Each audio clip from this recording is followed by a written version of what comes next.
আরে यार দোকানি যে কখন আসবে সেই কখন থেকে বসে আছি। আরে দোকানি আজকে এত দেরি হলো কেন? এই যে খাওয়া দাওয়া করে আসতে একটু দেরি হয়ে গেল। আমি সেই সকাল থেকে এসে বসে আছি।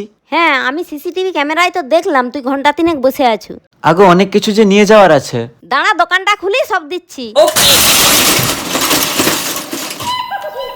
তাড়াতাড়ি ফদ্দের মালগুলো দিয়ে দাও। আরে 3 ঘন্টা ধরে বসে থাকার কি দরকার ছিল? পাশের দোকান থেকে তো নিয়ে নিতে পারতিস।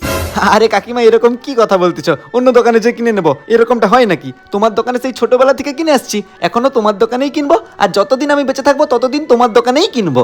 আচ্ছা তুই একটা সত্যি কথা বল তো, এই জিনিসগুলো তুই ধার করে নিয়ে যাবি বল? ওই আর কি, সবকিছু তো তোমার দোকান থেকেই কিনি, আমি ঠিক অন্য সময় টাকাটা দিয়ে দেবো। তাই বলি, ঘুঘু 3 ঘন্টা ধরে কেন দাঁড়িয়ে ছিল?